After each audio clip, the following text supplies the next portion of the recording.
What's good, YouTube? And welcome to the first great clearancing of the 2022 Yu-Gi-Oh! Megatons. The moment I saw this price over on Troll and Toad, I figured it's a pretty good opportunity to get a case in and split it up between some Yu-Gi-Oh! Friends for the holidays. Totally not keep a couple for yourself because you're a pack opening addict who can't help themselves. But when it comes down to this, Troll and Toad is a sponsor. I want to be crystal. I want to look at this price versus the market and take it as a moment to highlight how the Megatons are doing, where they slipped to and drawn their line in the sand, and also do remember, they upped the MSRP on the price of the tens this year, meaning vendors paid more. So Troll and Toad at this price is likely taking a loss. And why they're doing so versus the other vendors on platforms who have this at $160 or over on eBay at $163 is that they want to get their money back out of the tens and put it into other projects like Magic, Pokemon, more Yu-Gi-Oh! Overhead employees. They have so much going on versus the typical shops, right? So their logistics and analytics are going to look a bit different. They also have this on eBay at $145 free shipping, but if you buy it over on Troll and Toad, the code What's Good 5 for 5% off and support the channel directly will knock off the USPS shipping price that they have at $8.99, at least to my area. And then I also noticed that tax didn't apply towards my area. You might want to shop between both to see which is the better deal, but I will also link their eBay down below if you don't want to make an account and you want to try to check out faster at this price. So looking through the 2022 tens, they've kind of tried to draw the line in the sand where vendors, they don't want to take a loss, right? Like they want to break even or make a little money, and I don't blame them on a newer product where Troll and Toad is saying, all right, we've got 500 cases of these, get them out, let's go on to the next thing. And when it comes to the singles, I think that it is starting to slowly undervalue itself versus the future of the product. While I'm not a financial advisor, I don't know the future of product prices. I want to compare it directly to the 2021 tens and how they're quote unquote hanging in there around the 120 to 130. Well, first off, Zeus is towards the top. This reminds me of the 2017 tens where they only had Toad, but they were still able to slowly turn around through time. And that's why I like the 2022 tens as more of a long-term hold. And when I say long-term, it would be like 5+ years would be my plan on them versus like I don't think there's much redeemable for the 2021 tens. Like Talents has already been reprinted, Designator's been reprinted, but I think this is more reprint immune in certain places.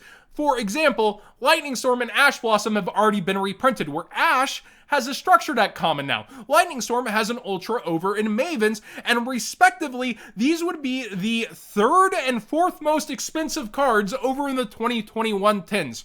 Yet the MSRP is up on these tens, and they are trying to hang in there. For versus this discounted price, you're putting it at like $15 above the market price of the 2021 tens. That's why I like where this stopping point is starting to develop, and I don't think that the tens would get much cheaper than that personally. Now, what left a terrible taste in the entire community's mouth, to be fair, is short prints, which is why I want to be getting these in mass to rip open for the singles even at this price. I'm sure Troll and Toad's done the evaluation of estimated value pulled versus doing the discount, and also maybe the time that employees would have to take to actually sort and do all those cards and the logistics there. But I do think that if you're going for it, I would get it sealed to keep sealed, or like I said, do something fun for the holidays, split it between friends, an easy gift that seems a lot better than it is. But yeah, going through here, short print, short print, short print, short print, short print, short print, short print, short, the entire page except Ash Blossom here pretty much is shorted for the most part. Now, some singles will likely appreciate over time versus this under opening of this set because it's a mass ordered set, right? It's the Megatons, one of the most ordered,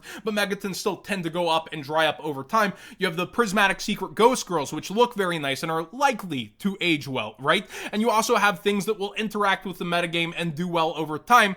You could go for certain singles, but if you are into sealed and you like the Megatons, I would think about this price personally. And again, you can use my code to make it cheaper on the site, or I'll link the eBay down below if you just want to check out the speedier there. And a lot of people have been pointing out, oh, sealed just seems so bad this year. It all goes up then comes down, etc. Well, the GX Academy box actually was grossly over ordered as well for a Speed Duel product because Battle City did so well, and it had a bottoming out point, $16, and it started to rebound here. Now, granted, Speed Duels is a different beast. It's a completely different format when we compare apples to oranges, but my point is, the value inside of the product, none of the cards are above $4 to $5, and when you look through here, you're not going to get your estimated value pulled back. It's because it's a different kind of design of product, and it does have Jaden slapped on the cover. The tins have a special feel to them too. A lot of Master Duel players, this is going to be their first Mega Tin and be a bit of a memorable one, even if the short prints left a bit of a stinky,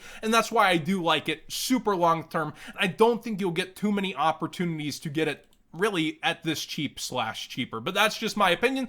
Let me know what you think in the comment section down below. Do you think the 10s, even at this price, not worth it? Or do you think, yeah, that's a pretty solid deal, and that it wouldn't be too much cheaper than 160 where it is on here? Now, again, speaking of Speed Duels, what's up with this? Please let me know if you're a Speed Duel player. Legendary Fisherman 2 is $10 for its Ultra. I looked through Speed Duels because of this conversation, and what is happening? Like, you have the original Legendary Duel Super here, but then it's double the price. It is an Ultra highest rarity? I don't understand.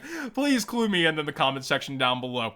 Power of the Elements Unlimited has actually been officially listed on TCG Player, and it's starting out at $55, quite the bottom out, 202 boxes here. I do not have confirmation if Starlights are or aren't in the set. Again, it was a distro that rumored that Starlights would be in the set, so they would also be self-interested in selling the set. Konami had said there would be no unlimited Starlights, so we'll have to wait and see confirmation on actual physical listings of unlimited Starlights and them appearing on the market. I have not seen this open yet, but it is appearing here over on TCG Player. Be aware of that. And the singles, they're already bottoming out during the cool-off winter market. Also, ban list speculation for the future of, yeah, the upcoming formats, etc. And speaking of future formats, the Rank 7 stuff is continuing to do Rank 7 crazy things. The original Sword of 7 Stars continues to go up here past market price. $13 unlim, first edition all the way at 17. So be aware, people are on the draw aspect for the deck, but I wanted to take the conversation on Fenrir as it continues to heat up through the winter market. People have been saying that it's going to get even more expensive because it won't be ultimate rare. Now, first off, these leaks are in 180p Finding Bigfoot, but they're on the same playmat that was the original leaks for the OTS 21s, and those were completely correct and posted by the same person. So we have leaks once again happening, and it seems that it's Unicorn along with the Sprite Link 2 and like not the ones people thought would be the ultimate rares, right? So they thought it would be Fenrir. People are saying, oh, Fenrir is going to be way even more expensive now that it's Euro. How much of the population do you think would be increase/price coolant there would be if there was an ultimate rare Fenrir? Not all that much. So sometimes there's overreactions and mumblings that make things go even higher than they should or get more hype. I wouldn't have FOMO on it just because it wouldn't be the ultimate rare, which is still a rumor at this point, but has a lot of strength to it, right? When it comes to Fenrir in specific, I think it's going up because of the format, partially due to FOMO there, and then like how strong/how much stronger it will be. So there's multi-factors to that, but don't just go into the Stampede because it's not an ultimate rare, please. Gladiator Beast Retiari sold out. The Discord said it was already sold out last week, presumably for Edison format or past formats with Gladiator Beast. Be aware, it only has 2 printings. It's OG Rare and the Secret Rare, and it's gone a bit crazy there. Also, speaking of past formats, Necros of Bryonic. This is one we haven't brought up in a long time. It was going down for some time on first edition, but now the lowest first edition available is around $40. Necros format's one of those more modern formats that pops up, people talk about, and then lost its own nationals with a BA Mirror being the finals. So I do find it funny that people try to really sell this format. Necros, super fun deck. I enjoyed the format, but it's not that popularized. This Dragon Ruler has a lot of buyouts around it despite not the most play now. So it'll be interesting to see how many past formats are able to popularize themselves, especially while a tier 0 metagame is here, or if the ones that are already popular, Edison and GOAT, just take over even stronger because a lot of their singles have been bought out and going up, and I think people over speculate on other past formats and the money gets thrown in like this. But we'll wait and see. Maybe it's deep and trusted pockets who are already in further. I remember this being 50, 60 before it's a reprint right through multiple buyouts, and here we see it half that price, so people might just be trying to pour water on the fire and raise it back up and get people into it. Let me know what you think about Dragon Ruler format, Nakaros format, Zodiac format, the ABC Metal Foe, you know, the other past formats with Paleo, that little triangle, that are more modern. They haven't taken off so much. I think it's a lot of those really older past formats that have a completely different feel to the game that also attract the returning players, like shoutouts to Fraser Smith. He's been doing really good in Edison. I think there's just this different part to it where it's going to be the ones that are more popular already that end up benefiting the most, and stuff like this might be throwing money into the well. But again, we'll wait and see how it goes. Thanks for watching today's Market Watch. Please subscribe if you haven't already. Give this video a thumbs up if you enjoyed the conversation. And again, I know it is sponsored to feature the Megatons, right? Like, I'll get paid when people use my code. I want to really hear what you think about the 2022 tins, because the estimated value pulled versus the short prints, I think it's a really, really interesting point, actually, to where if you're getting sealed to keep sealed, I do think it is one of the best times personally, but it could go out further from here, or it could end up turning around as we head out through the year, like through April Nationals format, you start to see it get a bit crazier. I want to hear what you truly do think on the 2022 Megatons at this point in time.